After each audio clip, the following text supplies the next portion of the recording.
were born before the wind, also younger than the sun.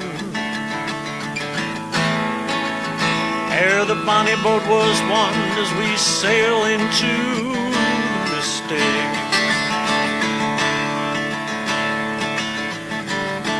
Hark now, hear the sailors cry. Smell the sea and feel the sky. Let your soul and spirit fly into the mystic.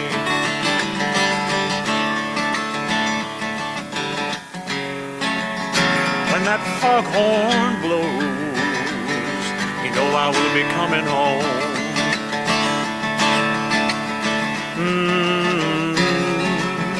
When that foghorn blows, I want to hear it, and I don't have to fear it, and I want to rock your gypsy soul, just like way back in the days of old. Magnificently we will stroll into the mystic.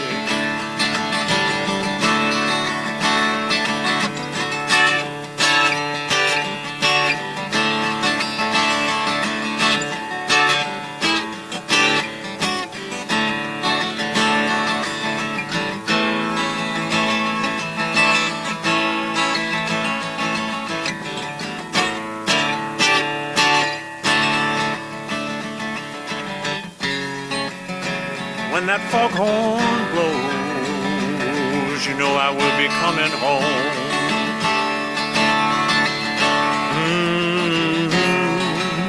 When that foghorn blows, I want to hear it, and I don't have to fear it, and I want to rock your gypsy soul, just like way back in the days of old. Magnificently we will stroll into the mystic.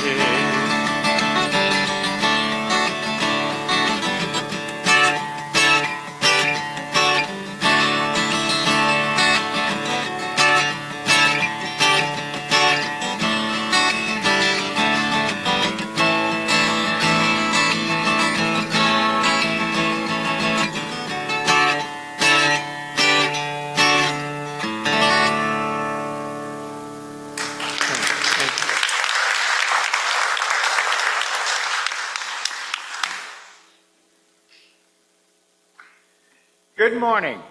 I'm Bill Jensen, and I serve on the Board of Trustees of our fellowship. I invite other board members to raise your hands so that the rest of you can look for us after the service, so that we can answer any questions you may have about us. And if you are visiting here for the first time, or are returning after an absence and feel comfortable doing so, I invite you to introduce yourself. Just raise your hand and we will bring a mic to you. And you can tell us who you are, where you come from. And those of you on Zoom, just type your name into the chat and our Zoom chaplain will share your chat with us.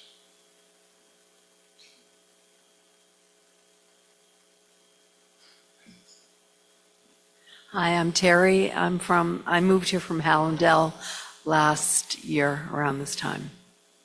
Welcome, Terry. Welcome.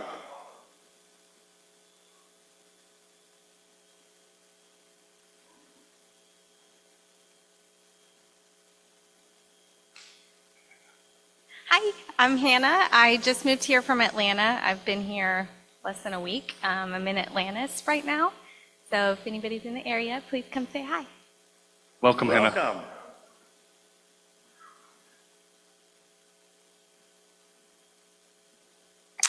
Hi, my name is Grayson, and I'm from Virginia, and my wife is from Peru, and we live in Boca Raton right now, and we're just touring around to find the right place for our family. Grayson, does your wife have a name? Her name is Yera. Yera. Isabella and Luca, welcome. Do we have anybody who has introduced themselves on Zoom this morning, Amanda? Nobody has introduced themselves, but all are welcome.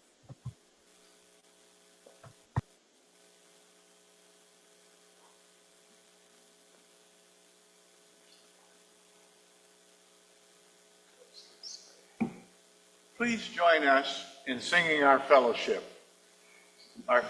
covenant, led by John Bostrom.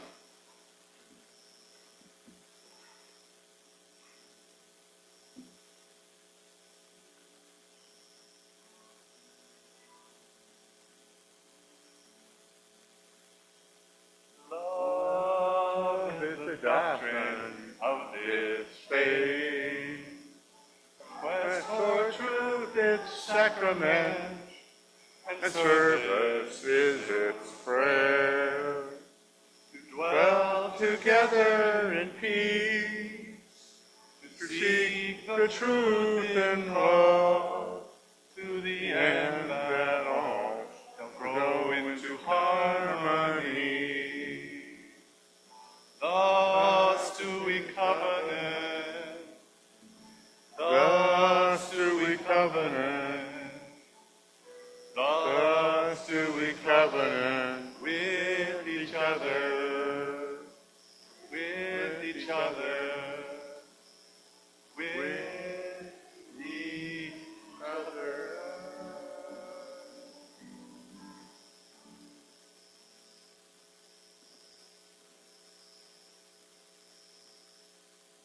Moving the dowel over the singing bowl causes vibration. Vibrations build resonance, and resonance overtones bring harmony. Singing bowls are used in spiritual practice, in sound healing, and meditation. I invite you to listen to the swell and fade of the sound, and as you enter into a quiet, centered space within, breathe in acceptance and breathe out release until the silence is all that remains.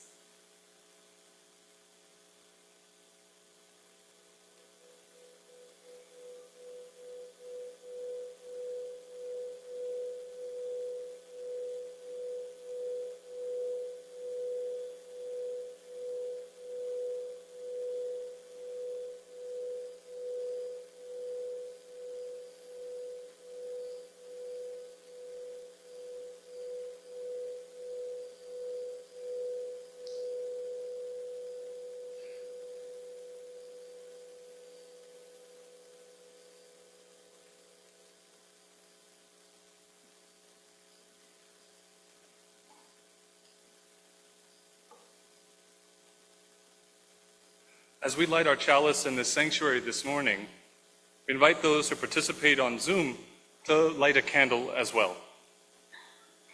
Type in the chat that a chalice is lit on your street. And consider these words together with me. We light this chalice as the seas rise around us. We light this flame as boundaries dissolve.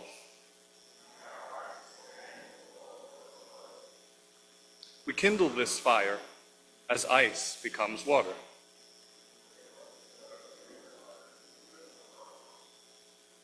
We spark this light as certainties melt.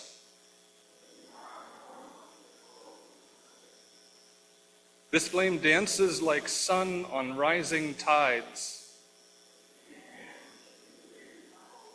This light shines as earth speaks in synchronicities. We light this chalice, knowing we are mostly water.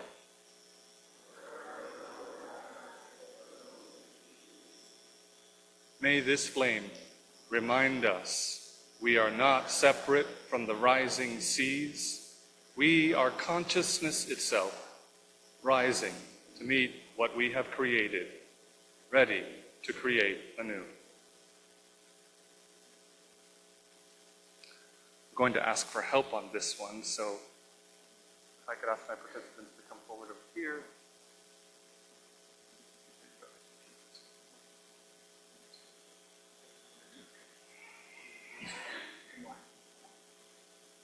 Close your eyes and breathe deeply.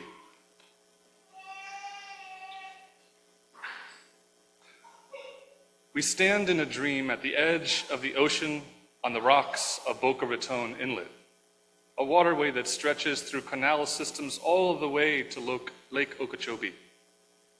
You watch boats parade by as the early morning sun warms your cheeks and a happy breeze cools your brow. The year is 2025. The voices from our UU sources greet your ears. The first voice channels Holocaust survivor Viktor Frankl, a humanist wisdom that says, I cannot control the rising waters, but I can control what this loss means to me. This echoes our fifth source, affirming the human capacity to choose meaning even in extremity. The second channels Carl Jung, a psychological wisdom, suggesting, as our inner certainties dissolve, the physical world mirrors our disillusion. We are witnessing synchronicity on a planetary scale. This resonates with our third source, recognizing wisdom from the world's religions that sees spirit moving through all things. The third embraces what I call the spiral of becoming. The ocean and I are in conversation. We're changing together. This is our sixth source, speaking from earth-centered traditions, teaching us that we are not separate from, but part of the living body of Earth. It is now mid-morning, 2050, and the ocean is splashing your ankles 2 feet higher than today. Seabirds nest in dying palm trees, calling out the dawning of a new era as the first climate refugees from our coastal neighborhoods have moved inland to higher ground. The marina is gone. A1A floods at every high tide. The meaningful mirth of Viktor Frankl says, even as the water takes what I thought was mine, I discover what cannot be taken, my choice to love this wounded world. The considered tones of Carl Jung remark, The unconscious has become conscious. What we repressed in our depths now rises to meet us. This is not catastrophe. It is individuation on a planetary scale. the ever-present musings of the spiral echo. Feel how your inner tides match the outer ones. You are not losing, you are returning. The conversation deepens. It's now noon, 2095, and the sun reveals the full scale of change. The sea has risen to your chest, 7 feet above where you first stood. Only the wealthy remain in elevated fortress homes. The intracoastal and ocean have merged. Coral reefs grow where beaches once welcomed tourists. Viktor Frankl reminds us. In the camps, I learned that when everything is taken, what remains is everything that matters. The ability to choose one's stance. We stand in the water and choose despair or determination. Carl Jung rejoins. Humanity dreams the same dream now. Water. Everywhere water. The collective unconscious no longer whispers, but shouts, "You are not separate. You never were." The spiral invites us. Stop trying to stay dry. You are water temporarily pretending to be solid. Let yourself flow into what you've always been. The sun is now setting 21:55. The water has risen 20 feet. It covers the place where you stood. Your body has long since rejoined the great water cycle. The creatures of the sea swim through submerged streets, making homes in drowned hotels. Mangroves grow from condo balconies. From beyond, Frankel's legacy speaks. They asked me how to find meaning in suffering. I tell you now, the meaning was never separate from the suffering. It was learning we could transform even as we dissolved. Jung's wisdom echoes across time. I spent my life studying the waters of the psyche. How fitting that literal waters would finally teach what I always knew. Ego must yield to the larger self. The spiral returns to us. There is no ending, only returning.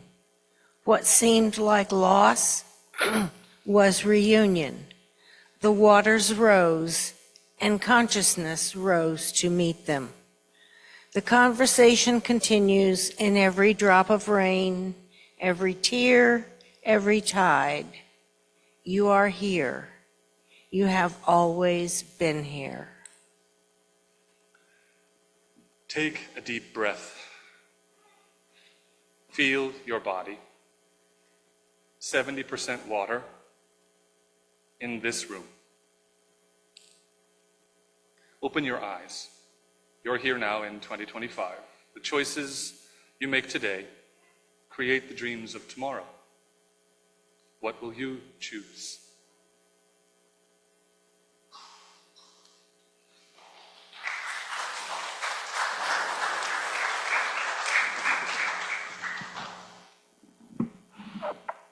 Please rise in body or spirit and join us as you're able to sing our opening hymn, 171, We Celebrate the Web of Life.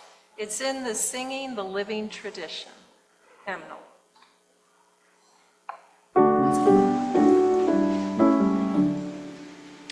We celebrate the web of life, its magnitude we sing, for we conceive divinity in every living thing.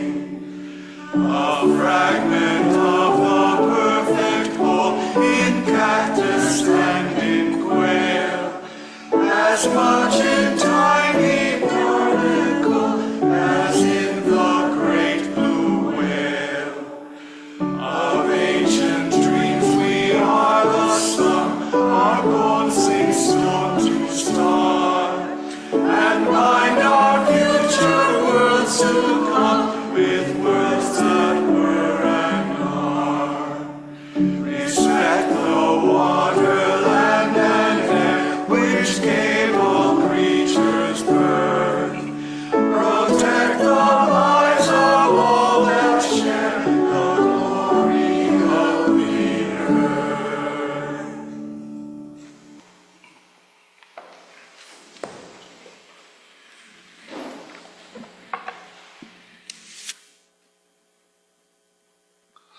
Let the spirit of life and love draw our fellowship together, now into an open circle of care. May its presence be known within us, among us, and through us, reminding us that we are not alone.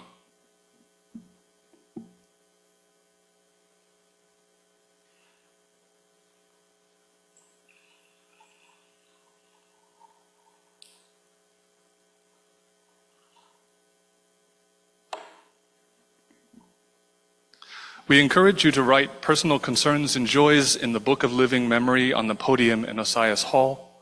Your words in the book let Reverend Edith know how she may better minister to our beloved community. This also helps the care team follow up with members and friends. At this time, we invite you to come close. We want to hear from you. State your name clearly and speak a few words to summarize the personal concerns you hold in your heart. Gently release a stone in the water after, and let the weight fall from your heart. If you are unable to come forward, please raise your hand and a microphone will be brought to you. For those joining on Zoom, please share your concerns in the chat. For all those concerns which remain silently on our hearts, I will place this stone in communal waters this morning.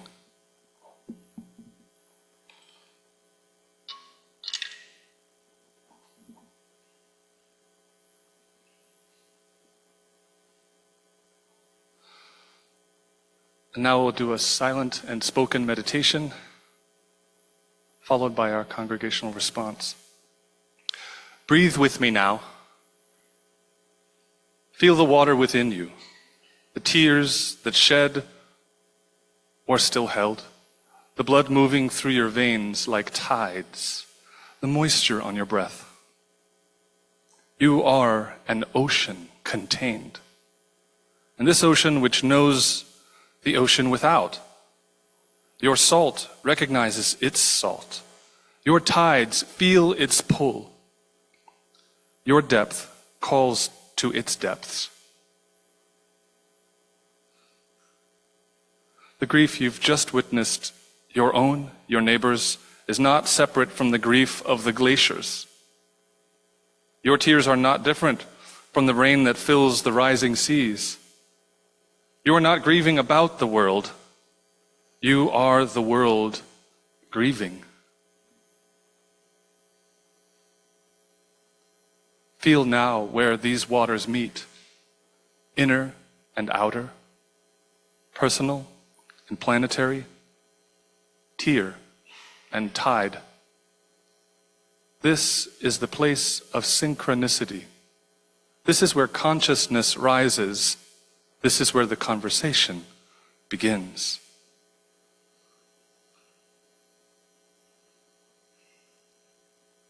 Place your hand on your heart. Feel the ocean inside. Know that every heartbeat is the earth learning to love itself through you. You are not alone in these waters. We rise together.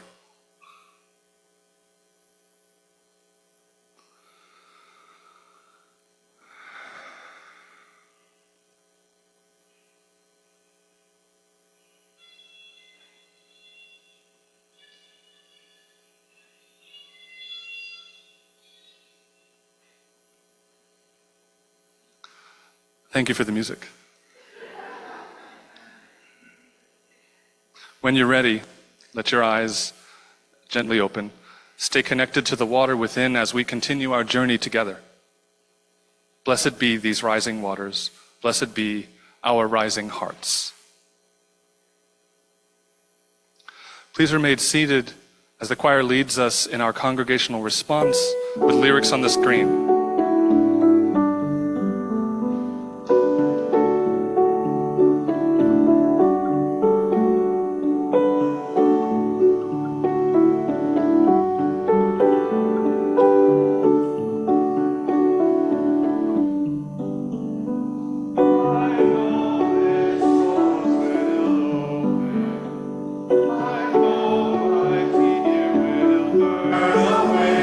I know my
Might have to stop the slideshow to make the song stop.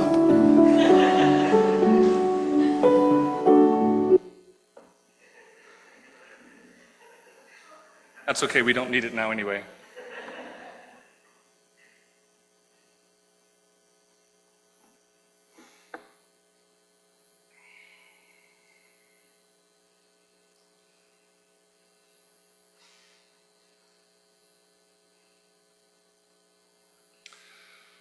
Two weeks ago, our Jewish neighbors and many of us marked the days of awe, that sacred time between Rosh Hashanah and Yom Kippur, between the world's birthday and the day of return. As I reflected on those holy days, I found myself thinking about two kinds of rising. The seas are rising, literally, measurably, undeniably. This week, the UN marked last year, 2024, as the highest and fastest rising rates of recorded CO2 levels in history. Highest and fastest rate ever. So the seas will continue to rise even faster. This is the truth our fourth source, reason and science, requires us to face. And something else is rising too.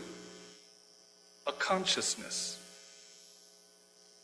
an awareness emerging from what our first source calls direct experience of transcending mystery and wonder. A question that won't let us go. What if these aren't separate events?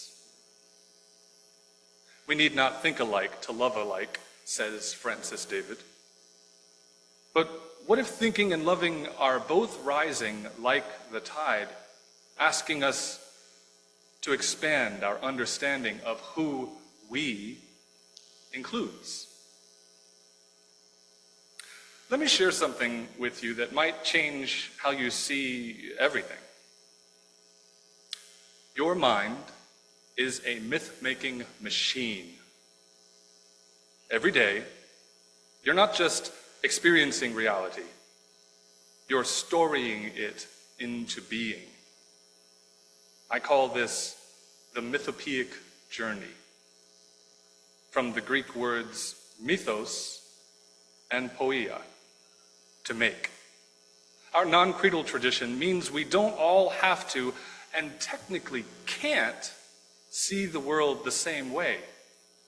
In fact, our diversity of theological responses is our strength, and we need perspectives across the spectrum. Let me map the different ways that you might engage with rising seas using what I named the mythopoeic scale. Some of us are what I call unstoried, grounded in our humanist heritage, seeing rising seas as physics requiring practical response. This is sacred too. Our faith honors those who say, first, let's understand the science. Build the seawall, move inland, problem solve.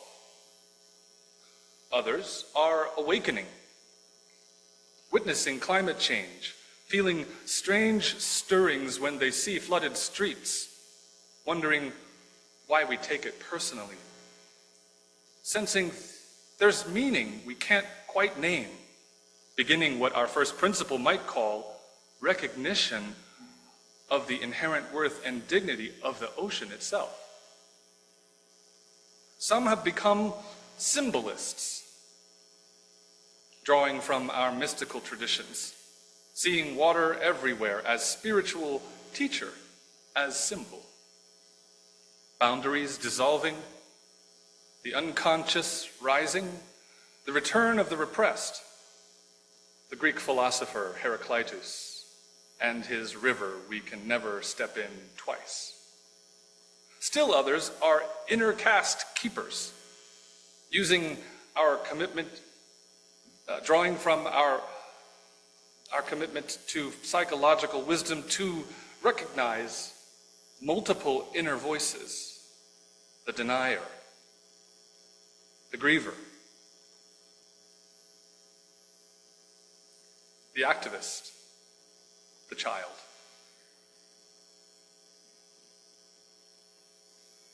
Who just wants the world to stop changing.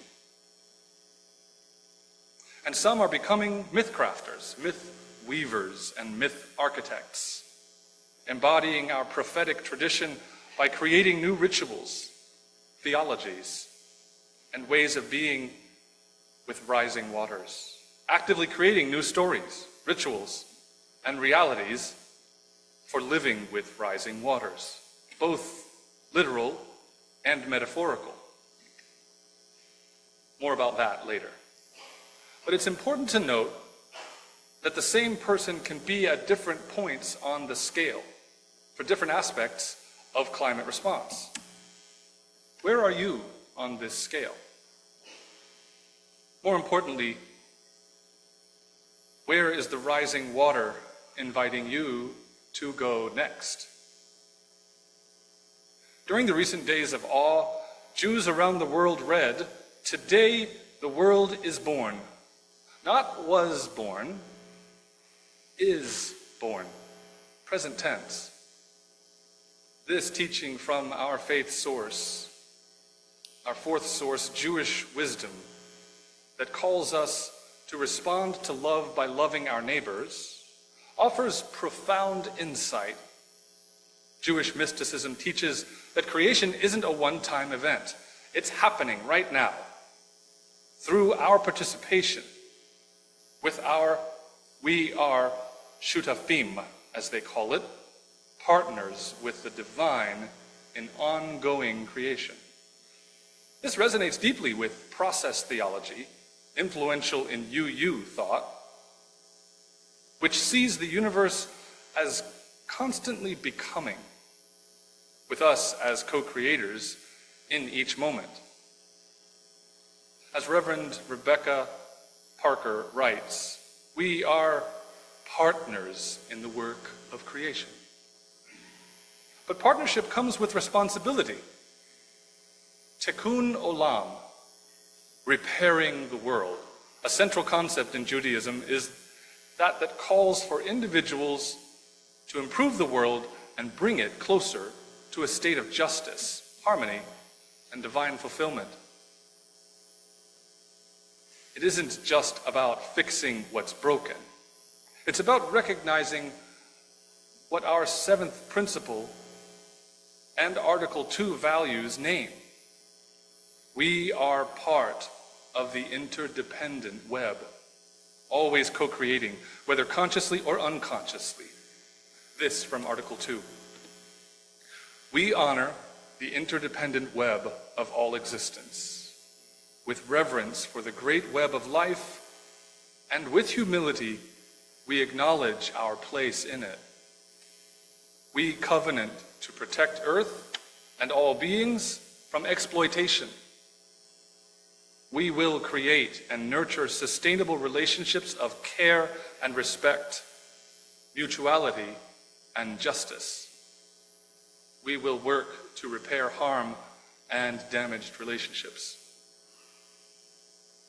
The rising seas aren't punishment. Our universalist heritage rejected that theology long ago. They're consequence. They're communication. They're what Forrest Church might call the dual reality of being alive and having to die, made planetary. Creation itself asking us, what are we creating together? Might it be asking you to consider not how humans have destroyed Earth, but what we are co-creating? Less doom and gloom, more, where do we go from here? I want to share a synchronicity that emerged the day I prepared this sermon. Saturday, September 29th was the 40th annual International Coastal Cleanup. And right now, led by Eric Landstrom in our congregation, there is a coalition of environmental care groups that have gathered to clean up University Woodlands Park and playground. 40 years. 40. The number of transformation in Jewish and Christian mysticism. The years wandering in the desert. The days of rain that raised the waters for Noah. The days Moses spent on the mountain. The days Jesus spent in the desert before beginning his ministry. Is it coincidence that on the day we explore rising waters and rising consciousness, we're invited to literally put our hands in service of water? Or is this what synchronicity looks like? The universe saying, don't just think about it, touch it, serve it, be in relationship with it. Reverend Rebecca Parker reminds us, we are living in a time of great turning. The question is not whether we will change, but how consciously we will participate in that transformation. This is the heart of Unitarian Universalist theology. Not that we must believe specific things about the change, but that we must engage with it consciously, bringing our whole selves to the transformation. Our seventh principle declares respect for the interdependent web of all existence, of which we are a part. But for decades, we've treated that as poetry. The rising seas reveal it as prophecy. The earth itself asks, do you see it now? We are the web. We are the water. The carbon we released doesn't disappear. It acidifies our oceanic body. The ice we melt doesn't vanish. It redistributes itself, finding new homes in Miami streets, in Bangladesh fields, and in Lake Okeechobee, now designated the dirtiest lake in the country due to phosphorus and lead levels. James Luther Adams taught that revelation is continuous. Today's revelation comes not through scripture, but through sea level measurements. The holy is speaking to us in parts per million. Here's what's beautiful about our UU approach. We don't need to agree on what the rising seas mean. Our Christian UUs might see this as creation groaning in labor pains. Our Buddhist UUs might recognize impermanence made visible. Our pagan UUs might hear the ocean mother calling her children home. Our humanist UUs might see only chemistry and physics and find that enough to inspire awe and action. Our Jewish UUs might recognize tikkun olam, the call to repair in the breaking. All of these are true.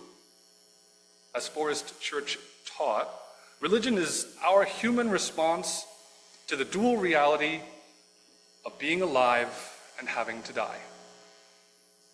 Climate change simply makes that duality a collective reality. Even as I speak of rising seas, I know many of us are drowning in different waters. The images from Gaza, from Israel, the rising tide of hatred and grief that threatens to swallow whole peoples now has a fragile peace in the form of a ceasefire, a peace plan, and a 10-year reconstruction roadmap, if it holds. But the floodwaters of fear and violence are not confined to distant shores. Here at home, another tide rises the tide of enforcement, of raids, of families torn apart by ICE operations and National Guard deployments. Our immigrant neighbors, many who fled rising seas and failing crops in their homelands, now face a different kind of drowning. They are climate refugees twice over. First from the physical waters that claimed their livelihoods, now from the rising waters of nationalism and fear that would claim their humanity. In our very community, children go to school or not, wondering if their parents will be there when they return. While we debate abstractions about borders that the ocean has already declared obsolete. Is it synchronicity that we face literal rising waters while metaphorical floods of violence threaten to drown our humanity? That we speak of climate refugees while watching real-time displacement? That we debate borders while the ocean recognizes none? The same myth-making, mythopoeic question applies here. Are we conscious co-creators of these realities or unconscious participants? At what level are we engaging?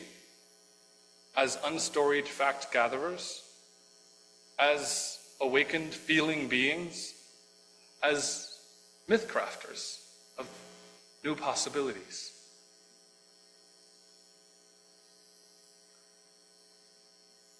Let me tell you when my myth-making first awakened.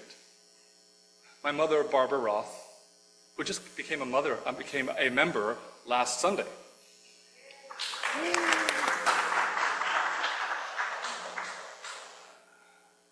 She owned a daycare center where all 11 of us, her children, spent our pre-K years and summers. Once a week, we had swimming lessons at Lake Worth Municipal Pool. Now it's something else.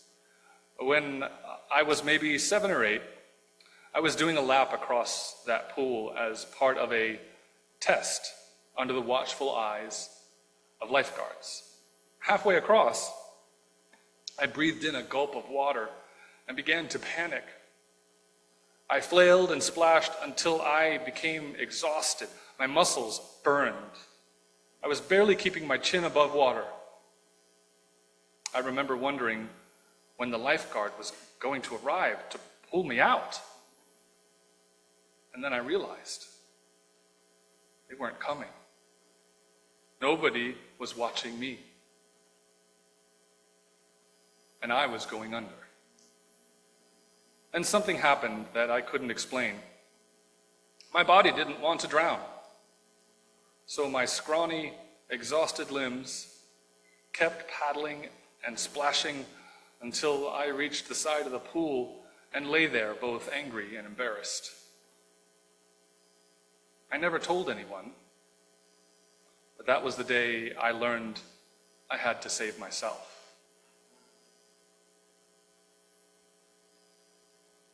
We're all in that pool now, flailing, exhausted, wondering when help will arrive. But the revelation here isn't just save yourself. It's that we are the lifeguards now. We have each other.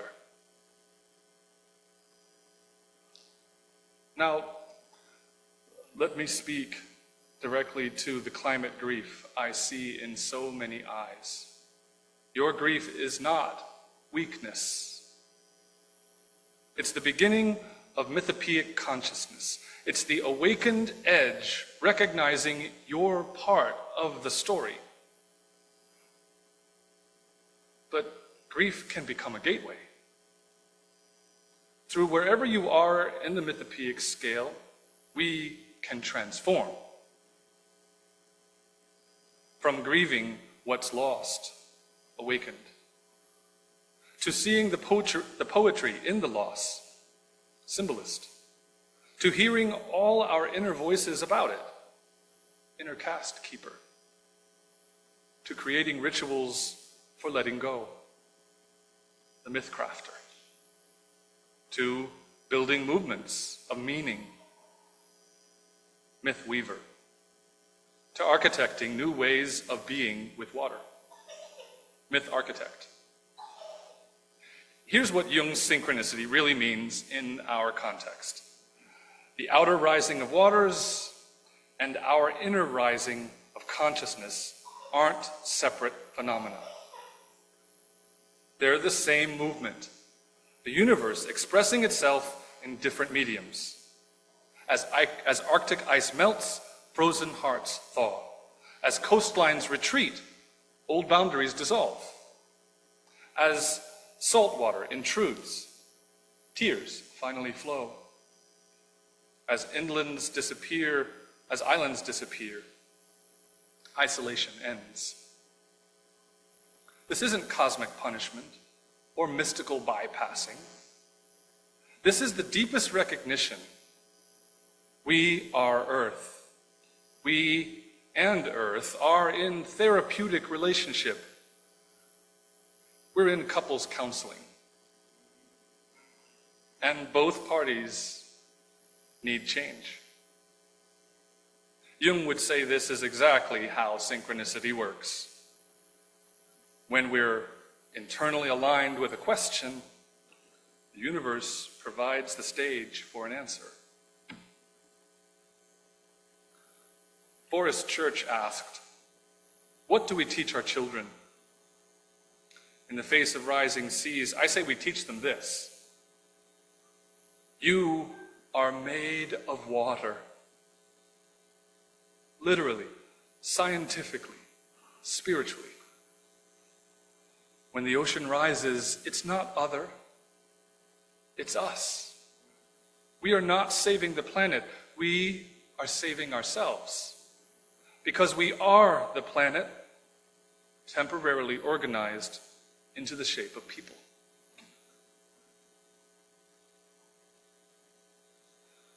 Reverend Dr.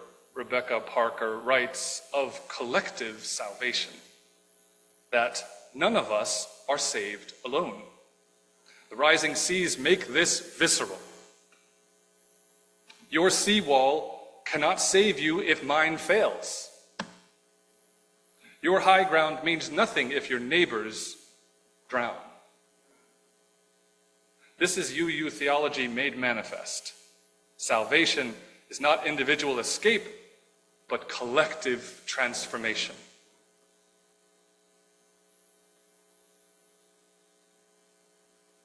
Our name, Universalist, takes on new meaning. Not universal salvation after death, but universal participation in Earth's life now. We don't all have to believe the same thing about the rising waters, but we all have to respond. As Reverend William Ellery Channing wrote, we must think for ourselves, and we must feel for others. Today, the others include the ocean, the atmosphere, the whole wounded web of being.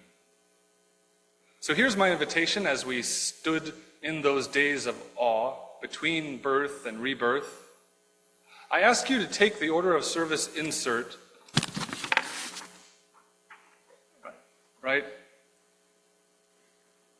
as your invitation this week into a deeper relationship with the earth.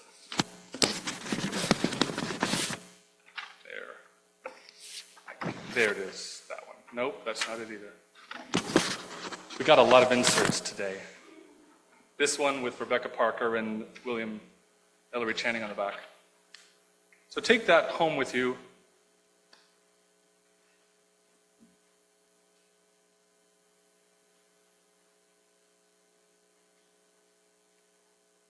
And this week, I invite you into a deeper relationship with the earth. And here's the immediate invitation. The synchronicity made manifest. Today, we gather for our international coastal cleanup at University Woodlands Park. It can be today or any day in any public space where you see trash. But I invite you to see this not as picking up trash. Make this your ritual of transformation at whatever stage of the mythopoeic scale you find yourself. If you're unstoried, come see the direct impact of human choices on waterways. If you're awakened, feel what stirs in you as you touch what doesn't belong. If you're a symbolist, notice what each piece of litter represents about our relationship with Earth. If you're an inner caste keeper, listen to all your inner voices, the helper, the despairer, the one who hopes. If you're a myth crafter, expand this ritual. Say a blessing over each piece you collect. If you're a myth weaver, help us see how this connects to larger patterns. If you're a myth architect, envision the new systems that would make cleanup unnecessary. We need all of you. This is embodied emergence, thread 5 of the spiral. Our hands in service, our bodies bending toward Earth, our grief and love made practical. So as our Jewish siblings have just completed their season of Teshuvah, return, I invite us to consider, what if return isn't about going backward to some pristine state? Our living tradition teaches that revelation is continuous, always unfolding. What if Teshuvah is about spiraling forward into conscious co-creation? James Luther Adams taught us that we are priesthood of all believers, each called to transform the world. The synchronicity of sea level rise and consciousness rise might be Earth's way of calling us into that prophethood, saying, it's time. Time to mature. Time to recognize you've always been co-creators. Time to do it consciously. This is our universalist message for today. Not that some will be saved from rising waters, but that all must rise together in consciousness, in compassion, in commitment to the whole of which we are a part. As Adrienne Marie Brown reminds us, we must transform ourselves to transform the world. The Jewish wisdom of the High Holy Days, filtered through our UU commitment to continuous revelation, offers us this. Every moment is a chance to turn, to return, to transform. The seas don't wait for our holy days, neither should our response. I'm reminded of what my son keeps telling me. Have you started your retirement yet? And no, you're gonna all moan at this, but I have not. He's like, okay, then do it today. In the end, the deepest synchronicity isn't that seas rise as consciousness rises. It's that we are made of water, our bodies, our tears, our very cells. When the ocean rises, it's not other, it's our essence calling us home to wholeness. The Jewish mystics knew this. The mythopoeic scale demonstrates this. Even our grief knows this. We were never separate from what we are grieving. So as we stand here between creation and return, between solid ground and rising waters, between old stories and new possibilities, I offer this blessing. May your grief become a gateway. May your fear become a teacher. May your uncertainty become sacred. May you rise, not above the waters, but with them. May you remember, you are mostly water, temporarily organized into the shape of someone who can choose. Choose consciousness. Choose co-creation. Choose to spiral forward. The seas are rising, consciousness is rising, and we are rising too.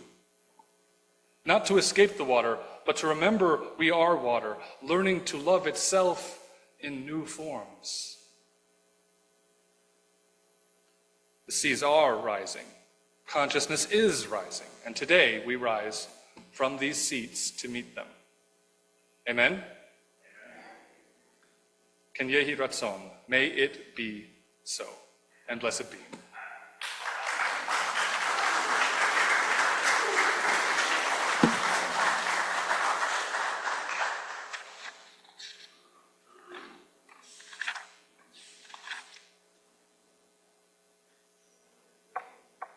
Each week, we take an offering that we share with organizations that strengthen our larger community. And the other half of today's collection stays here to strengthen our fellowship.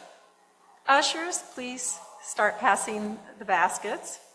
This morning, we're sharing our plate with a wonderful organization, Boca Helping Hands.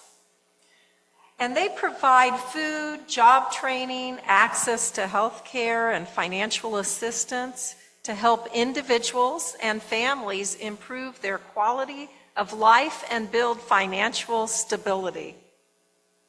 Let us give with open hearts, and we gratefully acknowledge this offering today with the song, "Who Will Stop the Rain" by Creedence Clearwater Revival, and it's performed by my wonderful husband, Shawn Malaney.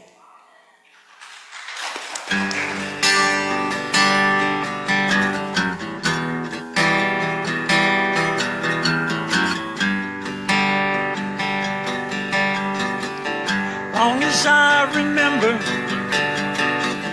rain been coming down, clouds of mystery pouring, confusion on the ground.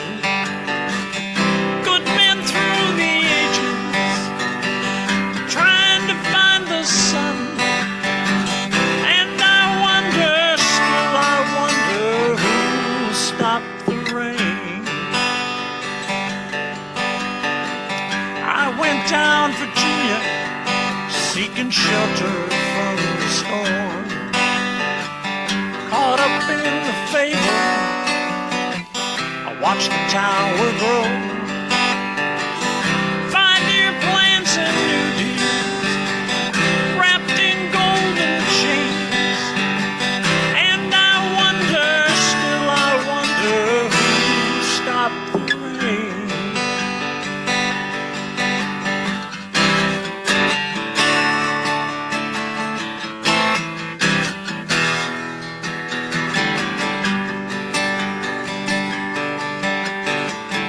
Heard the singers playing,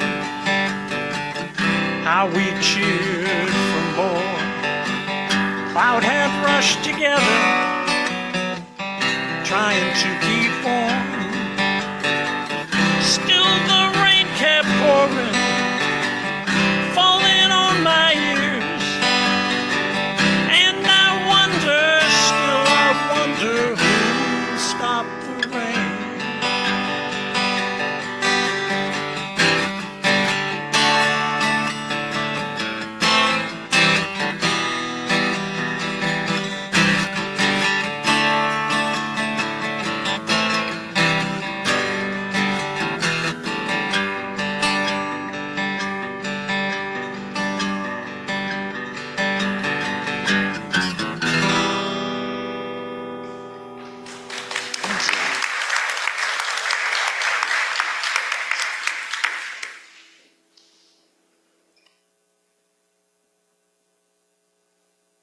Today's service was really inspired at John Englander's invitation. His tireless work over the decades to draw our attention to the science and the meaning and the life we'll have when our seas rise.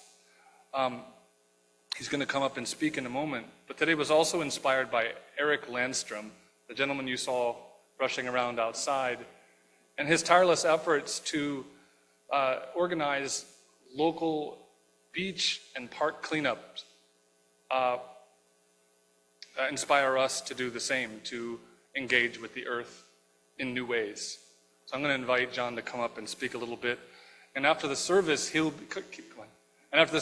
be speaking and giving a talk on, and he's also written 2 books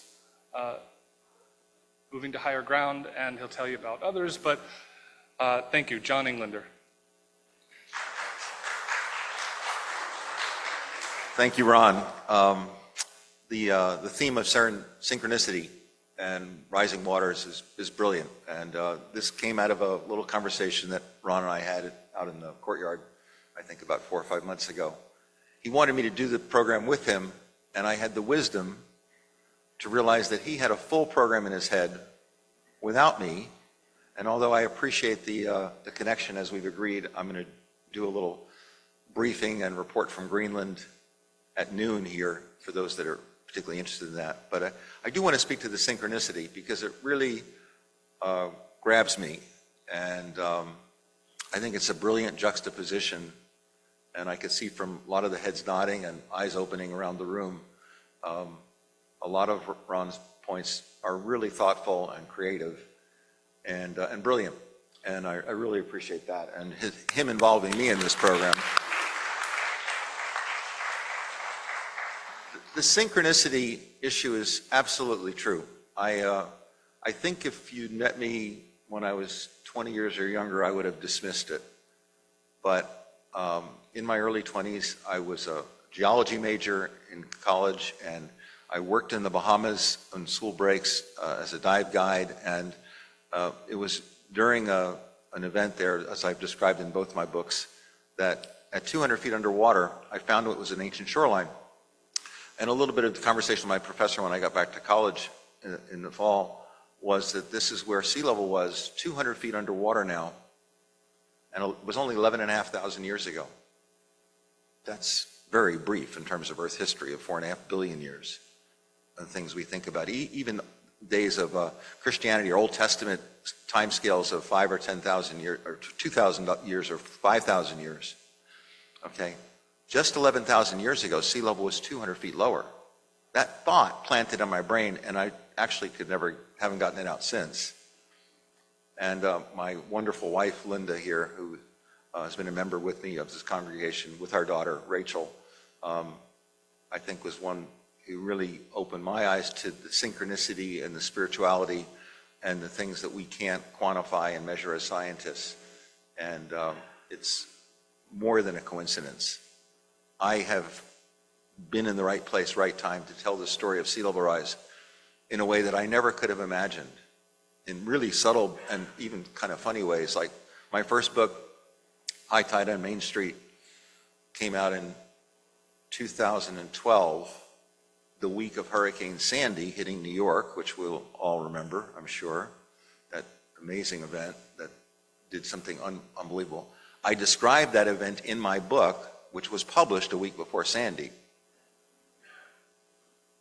I mean, to the point where I was on television 2 days later. Mr. Englander, how did you know this was going to happen? I didn't know it. It wasn't prophecy or wasn't anything like that. I described what could happen. The fact that it happened that day actually established my credentials as somebody who to be listened to. And I've given hundreds of talks, and everything from many talks here. Our former Minister Harris Reardon was very much an encourager of my writing and presentations, and many of you saw different briefings that I tried on the audience here and learned more about public presentation. But truth is stranger than fiction, and I describe a number of those cases. There's a lot to be learned. It's not a simple connection from nature and caring about the environment, which are really important. But sea level rise is rising, as Ron says. The rate is increasing, and it's not stoppable. And it's not just human. We have triggered this warming, but as part of the natural ice age cycles, sea level moved up and down 400 feet vertically, repeatedly every 100,000 years. That's an amazing fact. It defies any fiction you could write. And that's the change in the size of the ice sheets. I learned those things because of being in the right place at the right time and having an open mind and wanting to teach something, but had to understand it first and then see the difference between acting now and acting for the future. It's a complex world. We're complex creatures. And we have to think differently because as Ron summarized, we have to think differently for the future, and it's a spiritual as well as a factual, as well as encouraging people to do things for the earth. But the simple fact is this, and I'll stop here for now, and I'll pick it up at noon, but the simple fact is that sea level is going to rise. It doesn't matter what we do anymore. This rising was triggered by us. But if we had arrived on this planet as individuals 11,000 years ago, sea level would, then without any fossil fuels, without any extra carbon dioxide in the air, sea level was rising at a foot a decade, over 10 feet a century. And that's happened repeatedly for 2.58 million years. So there's a lot of information to learn. There's a lot of resiliency to prepare for, and a lot of adaptation, not only for our generation, but to prepare for future generations. Thank you, John. Thank you, John. You're welcome. I want to, before he goes, I want to say that my first visit here was 7-8 years ago, was a talk, was during the summer, and when John was speaking, and that inspired me to say this is a place that I could be. Wow. Who spoke to what's really happening in our time. So thank you. Well, thank you for that. Wonderful. Sharing joy increases joy. If you've got joy, share it. If something wonderful has happened, we want to hear it. Please come to the mic in front and speak your joy and float one of these ducks.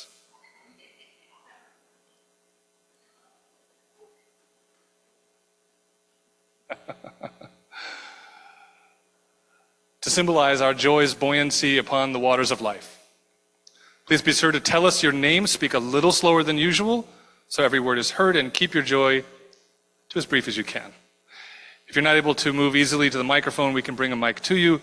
On Zoom, type your joy into the chat, and it will be read aloud by the Zoom chaplain. Please remember, a joy is something that has happened to you or loved one, whereas an announcement is something that will happen. If you have an announcement, send it to the office by Friday. Sharing joy increases joy, so let the circle of our joys deepen, widen, and expand until it encompasses the whole world. I'll quickly go through the announcements. What's up next? First of all, our snack angels. I'm going to tell you that I forgot to update that slide, so it's not L through P as the first initial of your last name. That is what Sunday is it? Is it the third or fourth? It's the fourth Sunday. Okay, so it's the fourth Sunday, T through Z. If your last name starts with T through Z, you will bring us something delicious to eat or give us money. Again, a reminder about John Englander's presentation. It was scheduled for 12. Give ourselves a little break. They need to reset the service to begin processing this service, and then they'll reopen it.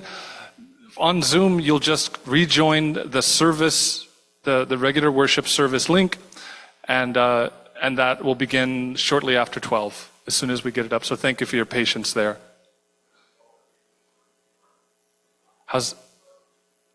Yeah, it'll be a few minutes after. Okay. Lastly, I think there's a slide for this. The Reimagining Worship results. Last Sunday we had a beautiful turnout. We had I don't know, a couple dozen people. It was really beautiful what everyone shared about where they want our worship to go. The results will be coming out soon. We're trying to find a way to condense it. There was so much good information. We'll want to figure out what we want to share. Our worship services continue to grow and change based on, what you, the congregation, need. So thank you for expressing your needs.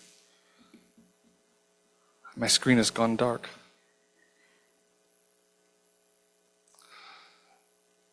As we extinguish the chalice in the sanctuary and Zoom participants extinguish their chalice at home, please join us in reciting and remembering.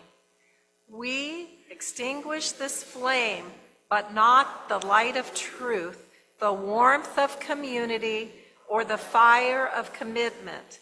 These we carry in our hearts until we are together again.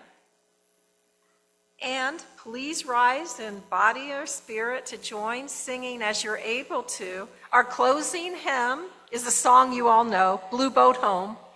It's in the Singing the Journey Teal hymnal 1064 and also on the screen.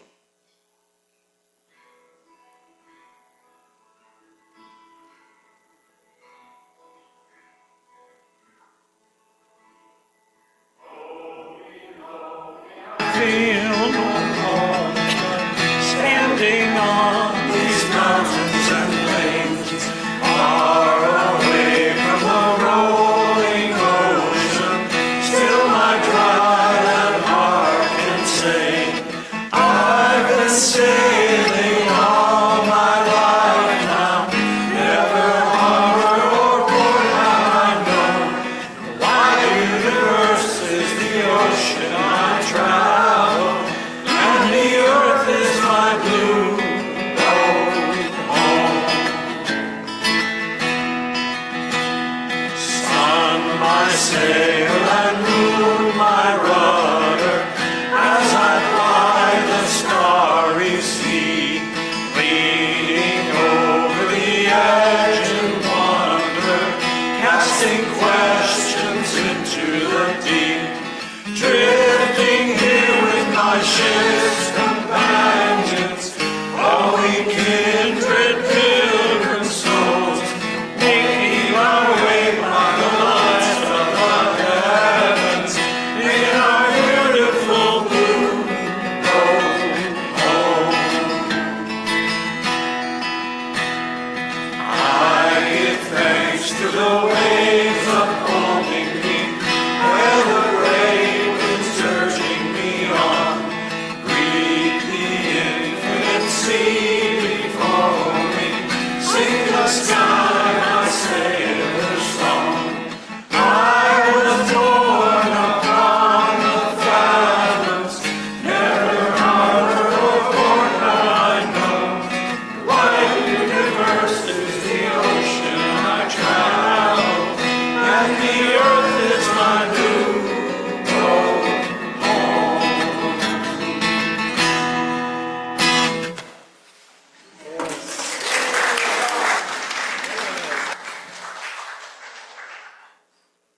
Go forth knowing you are water walking. The seas that rise around us are calling not for our fear, but for our transformation. Rise now, not in escape, but recognition. Rise now, not above the waters, but with them. For we are consciousness itself, waking up wet, ready to flow toward justice, ready to co-create the worlds that waiting to be reborn. The tides are calling, let us answer. Go in peace, go in purpose, go in the power of rising together. Blessed be, amen, and may we meet again at the water's edge.